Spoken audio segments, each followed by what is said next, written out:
warahmatullahi wabarakatuh.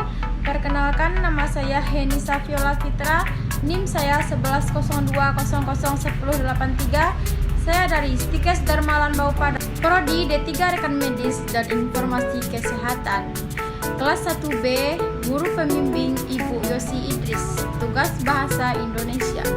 Baiklah, saya akan membahas tentang kasus-kasus dunia pendidikan. Ini cerita tentang pendidikan. Peran guru sebagai pilar utama ternyata memiliki segala macam persoalan. Indonesia menjadi salah satu negara yang diukur sejauh mana pemerintah terhadap pendidikan Indonesia. Guru harus selalu evaluasi siswa. Guru juga masuk di sekolah 8 jam per hari. Walaupun guru telah mengajari siswa, tapi tidak semua siswa bisa menyerap seluruh materi akademis. Dan terkadang ada beberapa anak tidak bisa sekolah atau putus sekolah karena masalah ekonomi. Dan sekarang masalah yang sangat luar biasa, yaitu zaman sudah modern dan sudah lebih global lagi.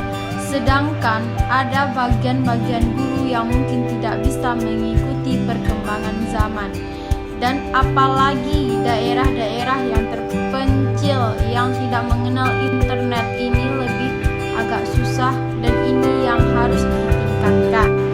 Dan sekarang saya ingin membahas, ini juga pendapat saya, karena ada perusahaan yang menghargai skill, tidak peduli IPK tertinggi atau ijazah.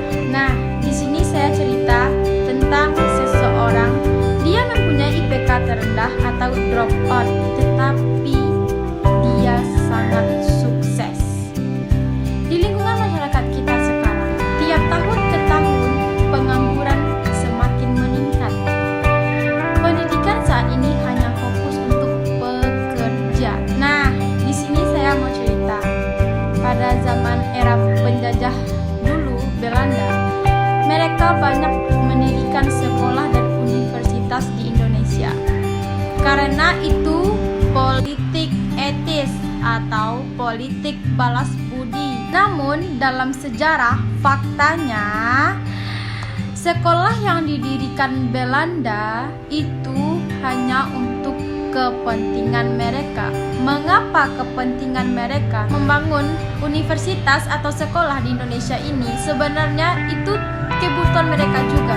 Mengapa begitu? Mereka mencari atau menambah pekerja untuk karyawan di perusahaan Belanda tersebut. Jadi itu politik mereka, padahal ini keuntungan bagi mereka juga sendiri. Nah, paradigma itu masih terbawa sampai sekarang, karena tujuan kita berkuliah itu gunanya untuk bekerja di perusahaan dan mendapat gaji besar, iya kan? Jadi masalah sekarang, ketika ekonomi memburuk dan tidak tersedia atau tidak cukup tersedia lapangan pekerjaan, maka banyak di antara sarjana dan lulusan akhirnya menganggur. Ada seorang pakar pendidikan, dia mengatakan bahwa pendidikan saat ini mempersiapkan untuk orang bekerja, karena semua hanya satu tujuan. Dan rubahlah cara berpikir kalian semua. Seharusnya kita yang membuka lapangan pekerja, bukan kita yang jadi pekerja. Dan menurut ilmu pendidikan, tujuan pembelajaran adalah yang paling mendasar, hafalan dan memahami serta bisa menjelaskan dengan bahasa sendiri, dan juga bisa mengaplikasikan pengetahuan yang sudah dipahami, dan juga bisa menganalisis serta mengevaluasi untuk berpikir kritis. Di Indonesia, kasus-kasus dunia pendidikan ini berbagai macam, seperti tawuran, pengangguran, anak putus sekolah, masalah ekonomi, bully satu sama lain, dan juga seks bebas serta narkoba.